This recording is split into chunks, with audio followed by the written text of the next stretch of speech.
ఈరోజు బీసీ కులగణన మీద నిన్న అసెంబ్లీలో జరిగినటువంటి కార్యక్రమాన్ని మీరంతా కూడా చూశారు. ఎప్పుడైతే ఎలక్షన్స్ మొదలైనాయో అప్పుడు మన రాహుల్ గాంధీ గారు వచ్చి ఒక డిక్లరేషన్ ఇచ్చారు. తప్పకుండా బీసీ కులగణన జరగాలి అని చెప్పి వారు ఆదేశాలు ఇవ్వడం జరిగింది. మన తెలంగాణలో ప్రభుత్వం వస్తే మొట్టమొదటగా కులగణన మీద కాన్సంట్రేట్ చేస్తాము అని కూడా చెప్పారు. మరి ఆయన పాదయాత్ర చేసేటప్పుడు ఆయనకు అనుభవంతో ఈ ఆలోచన వచ్చింది. ఇప్పటి వరకు ఎక్కడా కూడా కులగణన అధికారికంగా జరగలేదు. గతంలో ఎప్పుడో బ్రిటిష్ కాలంలో జరిగితే ఆ తర్వాత 2011 సెన్సెస్నే మనం కంటిన్యూ చేస్తూ ఉన్నాము. కానీ అది ఉట్టి సెన్సెస్ మాత్రమే ఉంది, కానీ బీసీ కులగణన అందులో లేదు అనే విషయం అందరికీ కూడా తెలుసు.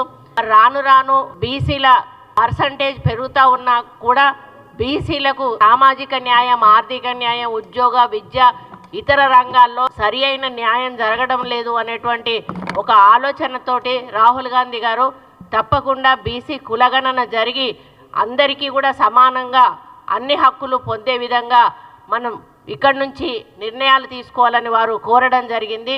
దాన్ని దృష్టిలో పెట్టుకొని మన ముఖ్యమంత్రి గారు రేవంత్ రెడ్డి గారు అధికారంలోకి రాగానే మరి ఏవైతే రాహుల్ గాంధీ గారు ఇచ్చారో దానిని అమలు చేయడానికి బీసీ కులగణన చాలా పగడ్బందీగా చేయడం జరిగింది. మరి దాన్ని ఈరోజు మేము ఒక రిపోర్ట్ రూపంలో అసెంబ్లీలో పెట్టి మరి స్టేట్మెంట్ రూపంలో దాన్ని వాళ్లకు డిస్కషన్ కూడా, స్టేట్మెంట్ అంటే వినాలి, అయినా కూడా డిస్కషన్కు కూడా పెట్టాం. డిస్కషన్కు పెట్టినప్పుడు వాళ్ళు ఏమైనా తప్పులుంటే చెప్పాలి, సలహాలుంటే ఇవ్వాలి, ఏమైనా సూచనలుంటే చెయ్యాలి. అంతేగాని పూర్తిగా ఏమీ మాట్లాడకుండా ఇది ఒక పనికిరాని కాగితం, ఇది అసలు సరి అయిన పద్ధతిలో జరగనే లేదు, ఈ కులగణన మొత్తానికి కూడా తప్పు, దీన్ని అసలు మేము ఎక్కడా కూడా ఆమోదించము అని చెప్పి వాళ్ళు బాయ్కాట్ చేసి పోవడం ఏదైతే ఉందో బీసీల మీద వాళ్లకు ఎటువంటి ప్రేమ ఉందో అర్థమవుతా ఉంది. ఈరోజు మేము చేసినటువంటి ఈ సర్వేను అమలు చేస్తే మేమిస్తే చచ్చుకుంటా వాళ్ళు కూడా అంత పర్సంటేజు బీసీలకు ఇవ్వాల్సి వస్తుందనేటువంటి ఒక భయంతో దీన్ని పక్కకు పెట్టి మేము బాయ్కాట్ చేస్తూ ఉన్నాము.